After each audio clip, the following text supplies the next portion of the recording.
ጽዋይ ጽዋይ ወደ ቆይ ተሊሞይ ጽዋይ ጽዋይ ባባ ማማ ንገሩኝ ራይ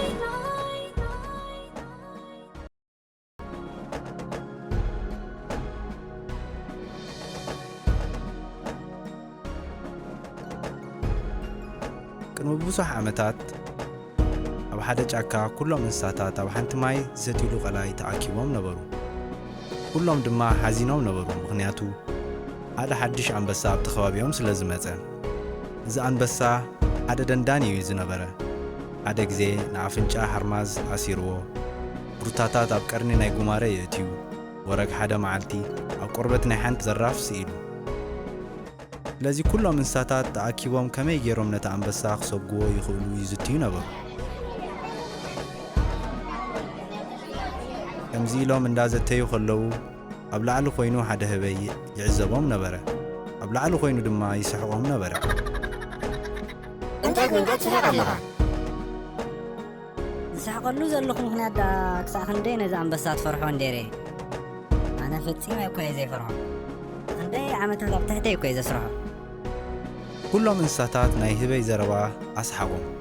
ኣጋጣሚ ድማ እቲ ኣንበሳ ናብቶም እንስሳታት ዝነብሩሉ ቦታ መጸ።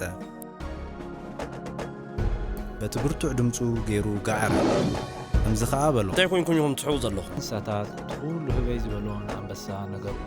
ናይ ብልቡ ድዩ? ኣበይ ኣሎ እዚ ከም ዝበለኩም ህበይ? እቶም እንስሳታት ናብቲ ህበይ ዝነበረሉ ቦታ ኣመልከቱ፣ ግን እቲ ህበይ ኣይነበረን።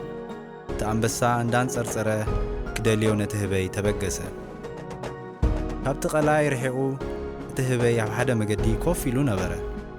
እቲ ኣንበሳ ነዚ ህበይ ርዩ ናብኡ ኸይዱ ጋዓረ።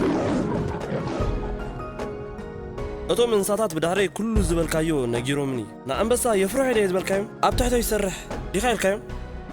ወሪዱኒ ኣነ ከምኡ ኣይኮንኩን ዝበልኩ። ማና ዓርኪ ኣንበሳ ኣነ ዝበልኩ ንኣንበሳ ክፈርሖ ማለት እዩ። እድለኛ እንተዝኸውን ኣብ ትሕቲኡ ምሰራሕ ይምጸላቑ። ንዓና ይንኽድ ነዞም ዓያሹ እንስሳታት ንርከቦም እቲ ሓቂ ኽነውፅእ ኢና። ብሓንሳእ ኾይኖም ናብቲ እንስሳታት ዝሰትይሉ ቐላይ ተበገሱ። ቁሩብ መገዲ ምስ ከዱ እቲ ህበይ እንዳነጠረ እግረይ በለ። በልሕ ምን እኳ ያረጊጸ ኣይተሓዘለይ እምበር ከምዚ ኢለስ ምሳኻ ኣይኸይድኒ። ናይ ግድን ምሳይት ከይድ ኢኻ ንኹሎም እንስሳታት ከም ትፈርሓኒ ክትነግሮም ኣለካ በለ ኣንበሳ። ኣብቲ እንስሳታት ዘለዎ ቦታ ክንበጽሕ ንኽእለሉ መገዲ እንተኣልዩ ኣሕቑኻ ተሰኪምካኒ እንታይ ወሲድካኒ ጥራይ እዩ በለ ህበይ። ህረ ይበል ደይብ ተወጣሕ በለ ኣንበሳ። እቲ ህበይ ንኣንበሳ ተወጢሕዎ መገዶም ጀመሩ። ቁሩብ መገዲ ምስ ከዱ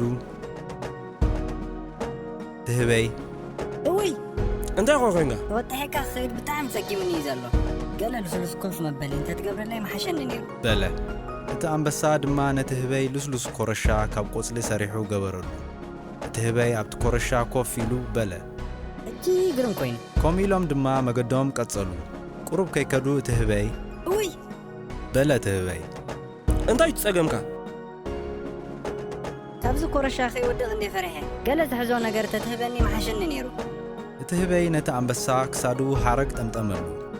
እጂ ጽቡቕ ኮይኑ ንኺድ በለ። እቲ ህበይ ቁሩብ መገዲ ምስ ከዱ እቲ ህበይ እውይ በለ። ህበይ ሕጂኻ እንታይ ጸገምካ? ነደረ እቲ ኣንበሳ። ኣብዚ ከባቢ ብዙሓት ሃመም ኣለዉ። ገለ እሽ መበሊ ደልየ ነይረ በለ። እቲ ህበይ ብዑ ኣንበሳ ዕንጨይቲ ብዙሕ ቆጽሊ ዘለዎ ሃቦ። ብጣዕሚ እየ ዘመስግን ኣንበሳ፣ እዚ ክጠቕመኒ እዩ። ንኺድ በለ ኣንበሳ ዓርከይ። እቲ ህበይን ኣንበሳን ናብቲ እንስሳ ማይ ዝሰትይሉ ቦታ ቀረቡ። እቲ ህበይ ነቲ ሓረግ ኣትሪሩ ሒዙ ንኣንበሳ ሰሓቦ። ብዕንጨይቲ እንዳሃረመ ኸዓ ከምዚ በለ ቻ ቻ ቻ። እቲ ኣንበሳ ሰንቢዱ ናይ ልቡ ክጎይ ጀመረ። ብዘይ ልቡ ድማ በቲ እንስሳታት ዝሰትይሉ ማይ እንዳጐየየ ሓለፈ። ኩሎም እንስሳታት ድማ ኣብኡ ተኣኪቦም ነበሩ። ጉየ ተውህኩ ኣንበሳ፣ ሕጂ ናይ ዕረፍቲ ሰዓት ኣይኮነን። ጉየ በለ እቲ ህበይ። ኩሎም እንስሳታት ድማ ክስሕቑ ጀመሩ። እቲ ቐላይ ምስ ሓለፍዎ ድማ እቲ ህበይ ዘሊሉ ናብ ገረብ ደየበ። በቲ ሰሓቕ ናይቶም እንስሳታት ዝተዳህለ ኣንበሳ ድማ ሙግያዩ ከይቋረፀ ካብቲ ቦታ ሃደመ ንዘለዓለም ድማ ኣይተመልሰን ትጎራ ህበይ ድማ ሰሓቑ ቐጸለ መን ይፈልጥ እቲ ኣንበሳ ክሳብ ሕጂ ሃድም ይህሉ